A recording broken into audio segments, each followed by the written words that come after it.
Hello, kids, and welcome to the Chronicles Q&A.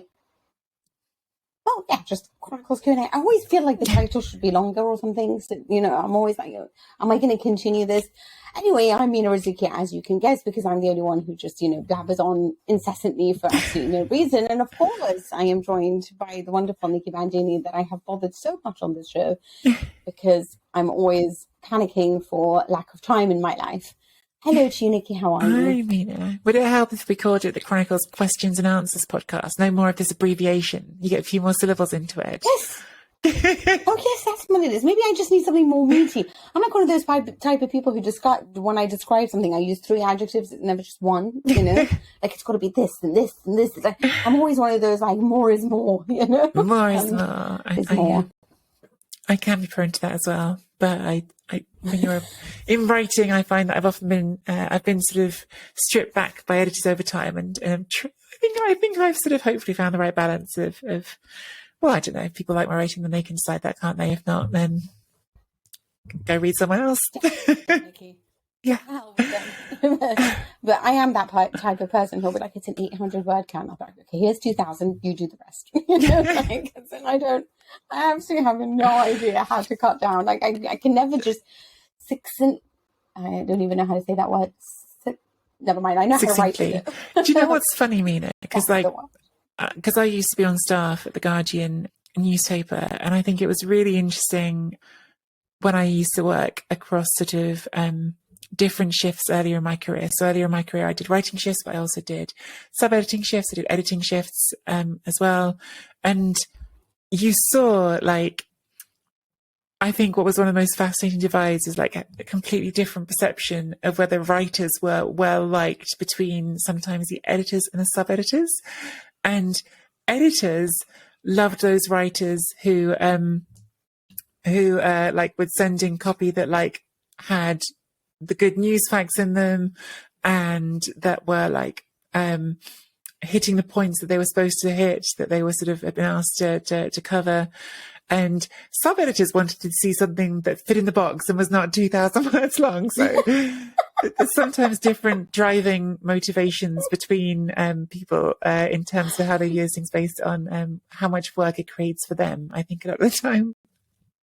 Yeah, I had an editor when I was writing for an American broadcaster. And a lot of the time I was comparing situations. Don't ask me how this happens, but I'm a very unusual writer sometimes. And I was comparing it to like something that happened in Dallas and from like the original Dallas. And he was Texan, so he really loved it whenever I refer to like TV shows in America. So he'd be like, more of this, more of this. And I'm like, yeah, I don't know if everyone watches Dallas. So, from back in the day, but also, what used to annoy me is sometimes I would start this with really like flowery imagination, like, really well, perfectly executed, phrases that give you like an understanding of the tension of a match or something, whatever it is, or if I was describing a person. And I'd always have someone who'd be like, okay, it's too many words, so we're going to cut this intro. And I'm like, no, that's the hardest thing I've ever worked on. Yeah. And like I before the sub-editors and editors come at me, I've grossly oversimplified that situation. And in the end, almost everyone working on a newspaper wants to get good copy in at the end of it. And I have also sat in that sub-editor's chair looking at the box I've been given and trying to get someone else's words into it and feeling the pain of like, how do I cut anything out of this because it's all good and I don't want to. It's a tricky job. Like, it's all balancing, especially in like actual physical copy, like magazines and newspapers, where there really is like a limit on how much you can carry. All difficult jobs, and all the love in the world for the sub-editors out there who have had to deal with my copy before and who have indeed on a couple of occasions, at least more than a couple of occasions, I'm sure, because I've been writing since 2006, saved me from writing things that are wrong because of their thorough sub-editing. So I have only love for editors and sub-editors. Only love. Well, actually, that brings us sort of nicely on to our first question in this Q&A podcast. And it's from Sanad Talmaki, who's a Chronicles Tifosi Patreon member. Hello, Sanad. And it says, hi, Nicky. I have read John Foote's Culture. Incidentally, he was my teacher at my university, and winning at all costs. Yeah, he was my lecturer. So I've read John Foote's Calcio and Winning at All Costs. What other books, blogs, or documentaries would you recommend that do a good job talking about Calcio and Serie A? I mean, we already discussed, like, you know, the job of editors, but what about writers or producers? What would you recommend for them, Nicky? Yeah, I mean, I think John Foote's Calcio is probably still the first book I'd recommend to anyone, because it's just such a thorough, like, history of the game. It's really well put together book. John, you know, funnily enough, Mina, I've never met John in person. He's one of those people who I've interacted with a lot No way. in the digital world, whether by sort of tweets or occasional emails. I've never met him, but it's a wonderful. We should do a coffee together. Book. Yeah, oh, that'd be lovely. Did you used to like chat to him about football when he was trying to teach you stuff? No, because at that point I wanted to be part of the MI6. Oh, right, okay. I changed what I wanted to do in my life a lot of times, and I went to finance. So I never had any desires to go into it. It was just like a passion of mine. Mm-hmm. But when I went into it, I obviously, you know, we got in touch, and he said, you know, I'm surprised that you remember me, because he was sort of head Italian, and I was, I didn't actually study Italian. I studied Spanish and French, and I lived in Spain. Yeah, we met up several times. We went through his book and just talked about our experiences, various experiences in Italy. And he is like a wealth of knowledge. But I've always felt like, I don't know, when I sit in front of him, it's almost like, can I touch you? Even though he was like, you know, he was our tutor, he was our lecturer, you know, and he was, you know, so big and important at UCL. And I don't know if he remains so at my university, my old university, but it's weird because there's a lot of people from the broadcasting or journalist world, like Raphael Honigstein, who also knows him because he was also at UCL. So just, yeah, it's interesting. But we should do one more together, because, you know, he knows you, talks about you a lot. So, yeah. Maybe that's a potential guest for the podcast. Well, let's talk about that later. It could be interesting. But there are others. Really interesting books. Friend of the podcast, Gab Marcotti, wrote a great book together with Gianluca Vialli, The Italian Job. He's done another book with Vialli more recently, which is about Vialli himself and some life lessons. One that I'm personally really fond of is Tim Parks' Season with Verona. Tim Parks is an Englishman who, I actually don't know if he still lives there. I assume he does, but certainly lived in the Veneto region of Italy for over an extended period. And he wrote a series of books, not just this one about football. He wrote books about the experience of living in Italy as an English person. And I think his insight in that is really fascinating. I know Italians who've really enjoyed reading his book as well, because when you see your culture through an outsider's eyes, you see things about it you don't see otherwise. And I think he's got a really great observational style. I think he really takes in things about people and places that are very astute. But he wrote this book, A Season with Verona, which was going on the road with Verona, like as a season ticket holder, but also like going to all the away games with them, going up and down the country with the ultras, with the hardcore fans, and following their ups and downs. And I think it's a really, look, it's a biased perspective by acknowledgement, right? Like, it's acknowledging I'm telling you this story as a fan rather than as a sort of impartial observer. But I think it's a really insightful look at Italian fan culture, and indeed, you know, Verona, whose supporters haven't always covered themselves in glory in some ways. So I think a really fun, interesting book that I appreciated a lot. Definitely one that I would recommend. Joe McGuinness's Miracle of Castel di Sangro is also another sort of great embedded journalist book. Very different. Joe is American and has a very different relationship with football culture, soccer culture, to what Tim does. And he is, instead of being embedded as a fan, following this extraordinary season with Castel di Sangro. So he's following them through a season in Serie B, which was an extraordinary achievement for them as a club. His relationship is less with the supporters, more with the club. And I think by his own admission in the book, he gets close to his subject to a point where he starts to believe that he's part of the subject. Like he starts getting to the point where he's trying to give advice to the manager on how to pick his team. And it gets into some very blurry, messy areas. And I don't want to spoiler it because some stuff happens at the end of the book that's a lot. And I don't want to talk about that without sort of someone who might want to read the book finding it out that way first. But it's a really interesting book. And I think probably the same for Tim's book as well. But I think certainly with Joe's book, I think it's important to keep in mind. It's always important to keep in mind. It's not just because it's Joe. It's not because it's Tim. It's just when you're getting first person accounts like that, you have to sort of bear in mind how this is being narrated. It's being narrated by someone who is an outsider stepping into a particular situation and has a particular perspective. But I think they're both really interesting books for different reasons and both really enjoyable. Yeah, I think those are great shout outs. Another one I would add is actually, I think the first book I read, which is by Paddy Agnew, which was called Forza Italia. It's also about an Englishman. No, sorry, about an Irishman. Isn't Paddy Irish? Yeah, he's Irish. I was honestly like 13. Yeah, when I read this. And his experiences of covering football and Serie A at a time of real boom in Italy. And you get like anecdotes about his family, you get anecdotes about just putting money in a bank and what that makes. I remember that because it really stayed with me.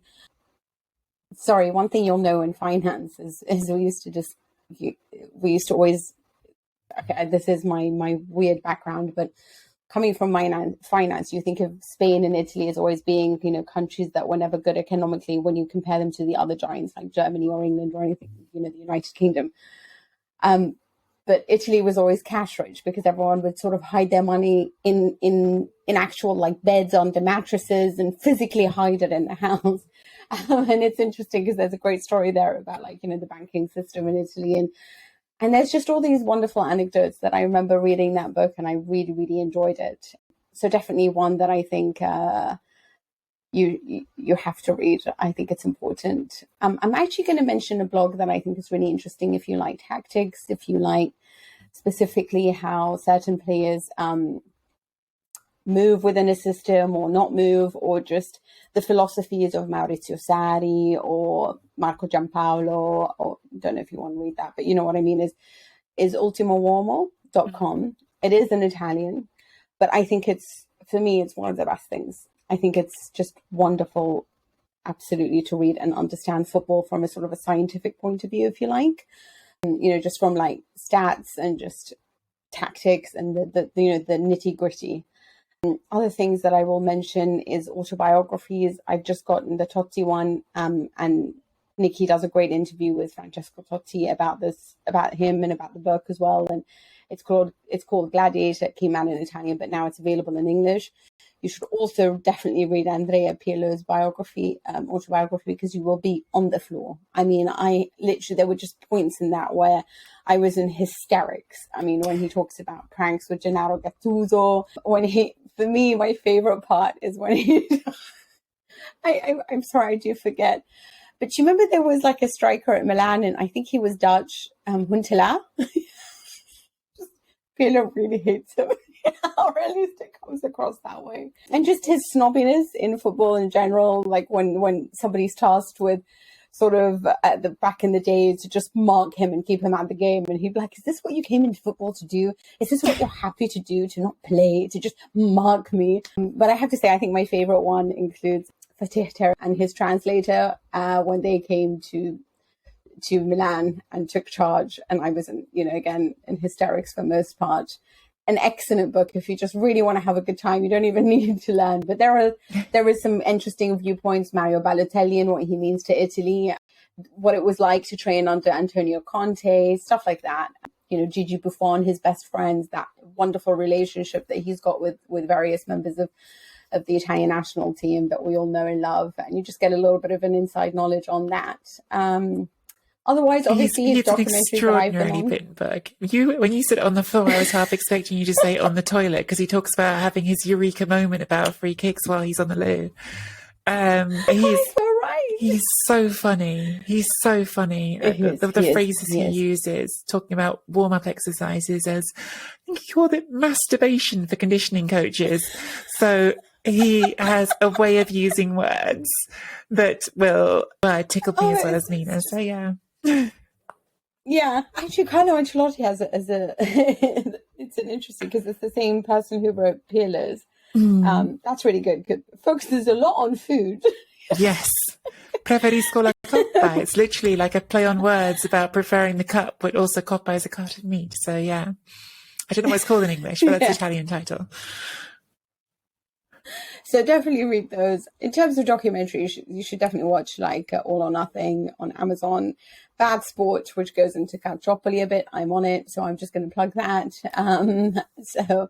And it's just one episode of Bad Sport that's on the Juventus on Calciopoli, but from a Juventus point of view. And there is an interview with Luciano Moggi that you should probably definitely watch, because at the time we didn't know we'd get that. So that's on Netflix. And yeah, that's pretty much us from that question.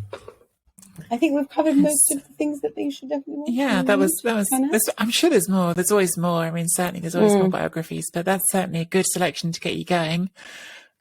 We have a second question here from Anonymous, a Chronicles Tifosi patron member, though. Presumably not the hackers group Anonymous. I think that's just... I know, that's exactly what I said, but yes. Too much headlines recently. Mina, our Patreon member who sent this message anonymously says, it seems like metrics available in football are more detailed than in the past, and I wanted to get your take on how it has impacted the way you perceive the game. As analysts and journalists, how has it changed the way you report on the games? Do they make your job harder or easier? Do you have a favourite go-to stat? And do you think that the average footballing fan is better informed as a result of having this information? I don't know what the right way is to answer this this question. So I'm going to answer it from a very personal point of view. I was obviously a football fan, and football for me was a hobby. I didn't want to work in football or be a journalist. That wasn't my aim. I actually looked at and was interested in different industries, and actually worked in different industries. But because this is my greatest passion, and I thought that in order for you to succeed, you should work what makes you happy. Football became something for me. And when I started writing about it, I obviously had watched football not as an objective person, but as somebody who always went into the game having a sort of a sneaky desire for a particular team to win, or watching it as a fan. So I focused more on players I really liked, or just, generally just how somebody controlled the ball. Like Redondo is probably the first player I really admired from the bottom of my heart as just a player, not necessarily the one who made my heart like sing, but I watched him as that. So the whole match could happen and there'd be some amazing comebacks or whatever it was. He was, there was that fantastic match between him and Manchester United when Sir Alex Ferguson was like, you couldn't take the ball away from him. But I was watching it only as a fan. So I didn't know anything that was involved, or what needed to happen on a defensive level, or what was the difference between being on the ball and off the ball, and, just general tactical balance.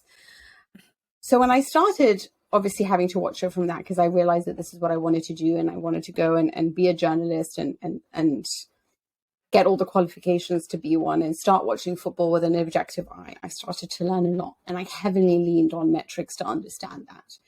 So that meant I looked a lot on possession, on who was dominating the ball, who were creating chances. But what I felt was that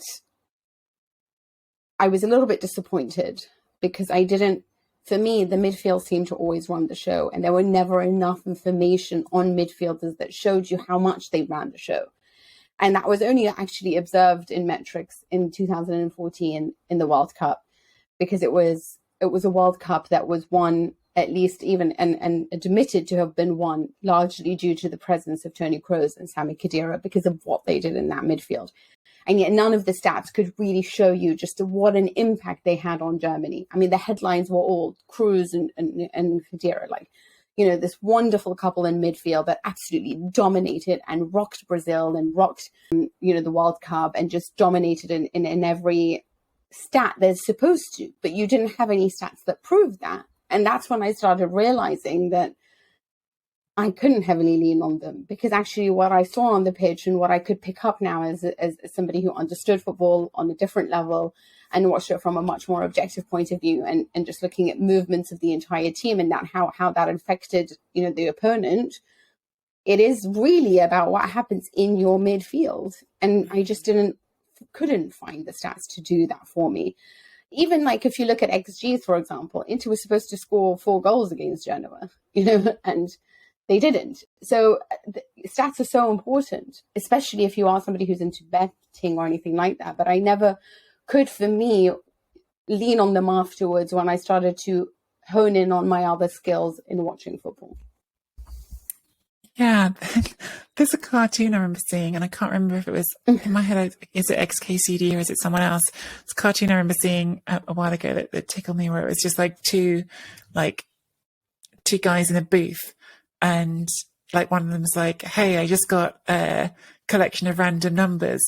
Let's build a narrative around them." And it just says like all sports reporting underneath it, and it made me laugh because, of course, like that's how it sometimes feels. Like, here's some numbers, like build something around it, and I think from that's sort of just poking fun. That for me, there are some great analytics writers out there who are focused first and foremost on analytics, who have really sort of taken the time and frankly, the career development and sort of specific training to read those stats and understand them in a really detailed way and pull out the sort of trends that I think require burying your head in those numbers for quite a long time to see clearly. Because I think that it's really easy to look at advanced stats and to highlight something and go, that's interesting, but without seeing the full context. I think that's why you have to be someone who really spends a lot of time with those numbers to be able to always see the important stuff and not just the fluff.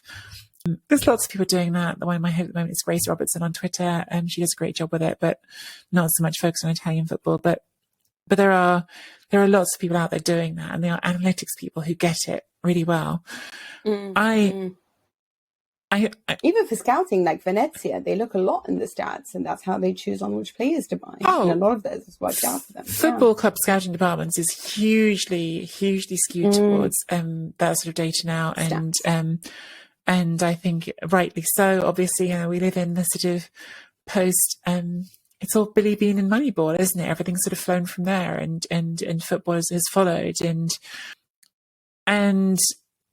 I think it's sort of easy to do both things with that. It's easy to go too far into that, and it's also easy to get a sort of dismissive attitude of like, oh, it doesn't matter. And it's like particularly easy to do the latter one. I mean, do you remember? I was actually just trying to find it now while you were talking. I can't find it. Do you remember there was like last season, Serie A put out this extraordinary tweet with some advanced stats on Lukaku that made no sense whatsoever. It was like all these sorts of names of like types of thing down the pitch, which I couldn't read. Like I was like, I don't know what that means. And I think fans sometimes read that stuff and really roll their eyes and go, oh, come on, what is that? Like it's not real. And I, honestly, in my reporting, to answer the question, I tend to come from the side that I've always come from, which is that I probably in order, like a storyteller, and then someone who's watched a lot of football and who covers a lot of football, has been analysing football as a sport since 2006 professionally. And then after that, someone who's come to understand advanced metrics more as time's gone on. And I think that probably my way of approaching my work still starts from, I watch a game of football, I notice things while I'm watching that game of football, and I start with that as the basis for all of my analysis. And then once I've got some things I'm interested in, I might go say, hey, my eyes told me this. Let's go see what the numbers say and whether they support what I felt watching that game, and whether they don't support it. And sometimes they do, sometimes they don't. Sometimes I maybe miss the statistics that matter, because it's not my full-time job to be ahead in the numbers. But I do try to look for the numbers that seem most relevant. I think I'm always